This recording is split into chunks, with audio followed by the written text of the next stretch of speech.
Stop me if you've heard this one before. There's a GM, that's Game Master. Every plot point is already predetermined, and they've even got their very own GMPC. That's a Game Master player character, to go along with the party, to make sure that they don't stray from the path set before them. Nay, from their destinies. Sounds pretty boring for an RPG campaign, right? But that doesn't mean it's a bad idea. Before you all throw rocks, please don't. It's super effective. Let me make a case to you that this type of story can work. Just not in the way you might think. If you've been gaming for a while, chances are you've encountered a GM who has the entire campaign mapped out. I don't mean using maps and minis, those are super cool. I mean you may have encountered a GM who shouldn't.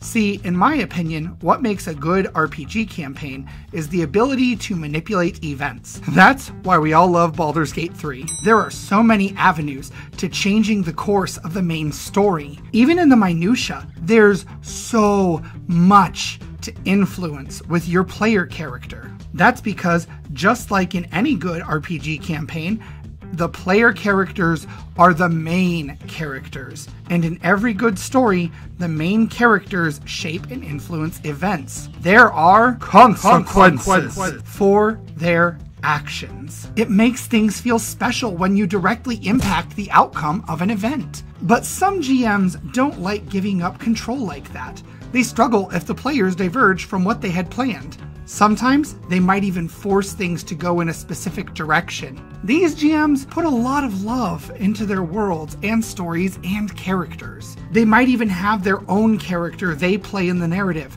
right alongside the party for the entirety of the campaign. These GMs struggle with plot or even character flexibility. That can be frustrating for players, especially experienced players. Now, before we get out our torches and pitchforks, let me clarify.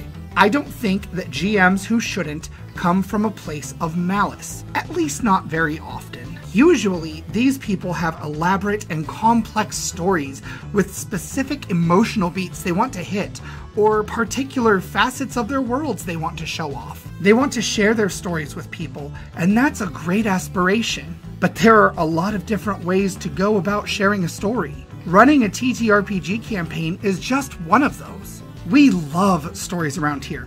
Heck, this entire channel is built around the idea that stories are great.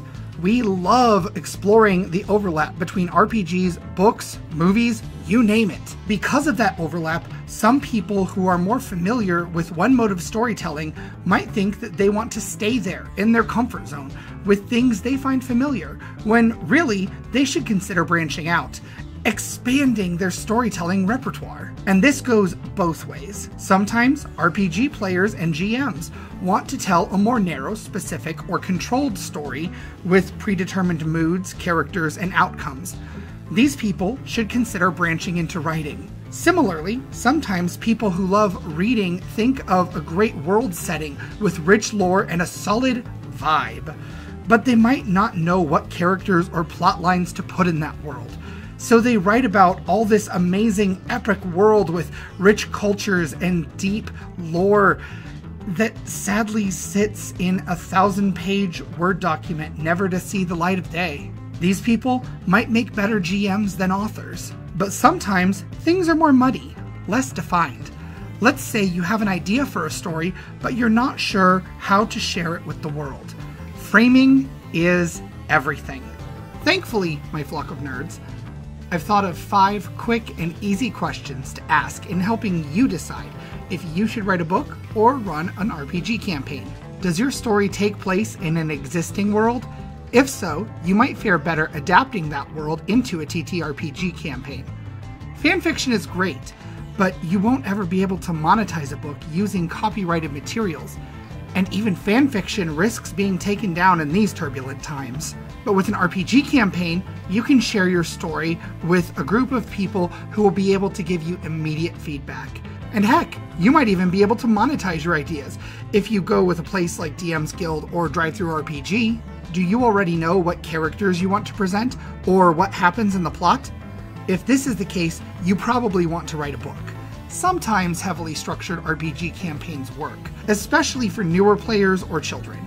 but generally, people like to be able to influence events, characters, and plot points. If you're not willing to bend on these, writing a book is almost certainly the way to go. Does your world or its systems already fit into the rules of an existing RPG? For example, does your magic system follow the rules of a game that's already been released? This answer is a little bit tricky, since you can sometimes transpose magic systems and world events into existing RPG mechanics with a few modifications. We love some homebrew, but sometimes a system or setting just doesn't play nicely with hard and fast rules like an RPG really wants you to do.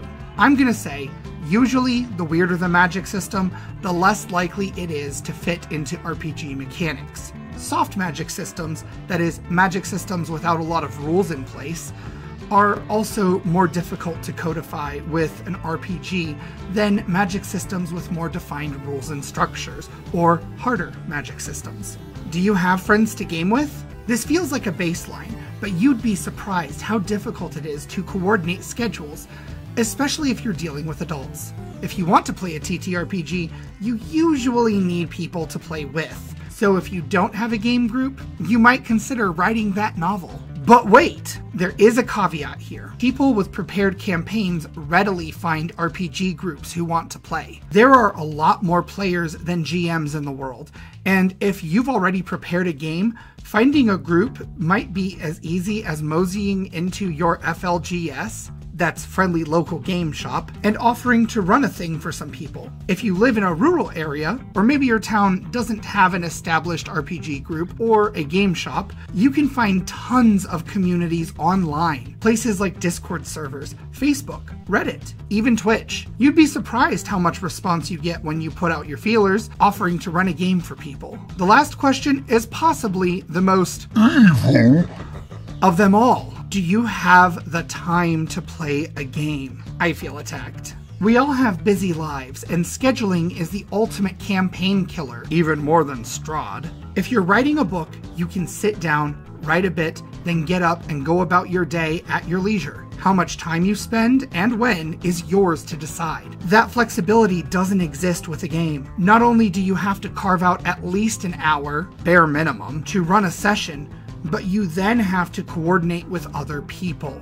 If you're going to run a game, you should be able to commit to something regular. Obviously, life happens, but you should be able to offer some stable time slot to people who are often willingly adjusting their schedules to accommodate you. Hopefully, these 5 questions help you out in determining whether you should run a TTRPG campaign, write a novel, or heck, do something else entirely. What do you think? If you've gotten this far in the video, thank you so much. Please drop a comment and let me know. Maybe offer your own tips or leave a bird emoji. Maybe you can share what ideas you have for sharing stories that are even beyond TTRPGs or novels. And until we meet again, my nerd flock, whether it's on the page or at the table, tell your story your way.